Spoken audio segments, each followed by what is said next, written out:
जैसे कि आप सभी जानते हैं, मदरसा एक्ट संशोधन बिल को लेकर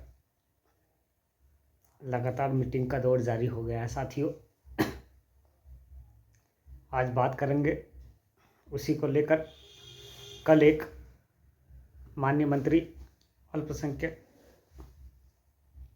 ओपी राजभर की स्थिति में एक मीटिंग हुई।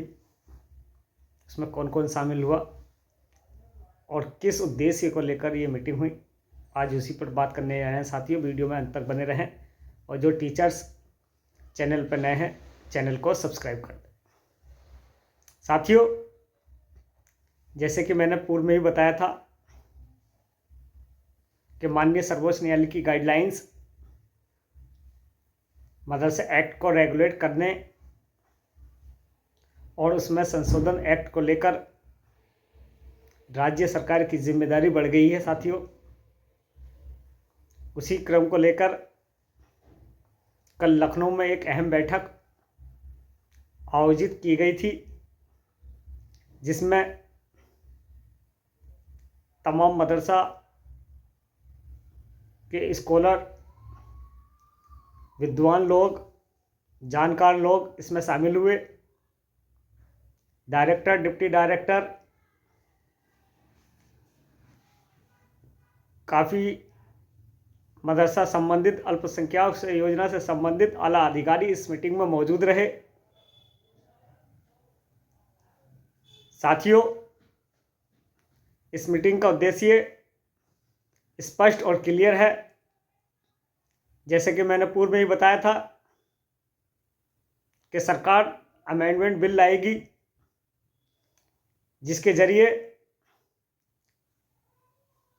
मदरसा एक्ट में एक रिफॉर्म, सुधारात्मक कदम और मानकों के अनुसार इसको मेंशन करेगी। नियुक्ति से लेकर नए आयाम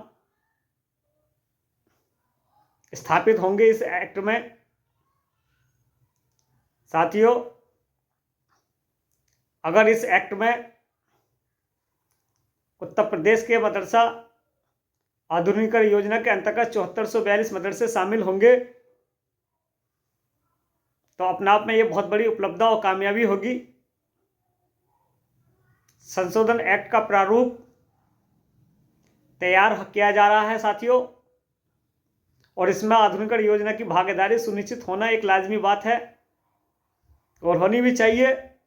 शिक्षा बोर्ड का तात्पर्य, शिक्षा बोर्ड का मतलब उस समस्त शिक्षा से है, चाहे वो बुनियादी शिक्षा हो, चाहे वो माध्यमिक शिक्षा हो, या प्राइमरी शिक्षा हो, या उच्च शिक्षा हो। साथियों, शिक्षा बोर्ड का मतलब उस समस्त शिक्षा से है।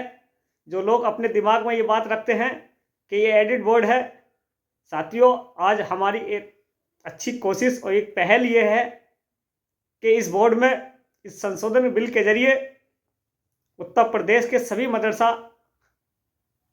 इसमें शामिल हो, चाहे वो मान्यता प्राप्त हो, चाहे वो अशासकीय हो, चाहे वो गैर मान्यता प्राप्त हो, सभी मदरसे इस बोर्ड में शामिल होने चाहिए। इस संशोधन बिल के जरिए एक मानक अरूप, एक ताकत, एक लीगल लड़ाई आपको मिलेगी।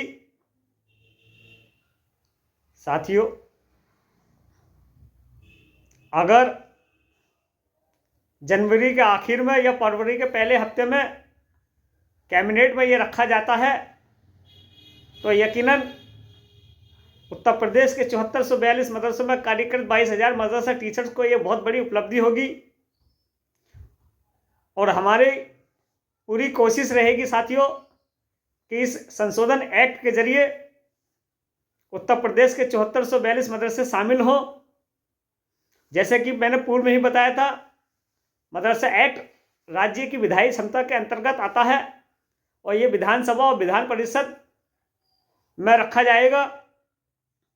उसको रेगुलेट करने के लिए, उसके कुछ प्रावधानों को हटाने के लिए और कुछ मानकों को रखने के लिए ये संशोधन बिल लाया जा रहा है साथियों। साथियों, ये अपने आप में बहुत बड़ी उपलब्धि होगी। और माननीय अल्पसंख्यक माननीय दानिश आज़ाद अंसारी साहब जो इस स्कीम को लगातार देख रहे हैं, वो लगातार कोशिश में है कि इस संशोधन बिल के जरिए उत्तर प्रदेश के 7442 मदरसों को सीधा फायदा मिले। आप लोगों से गुजारिश है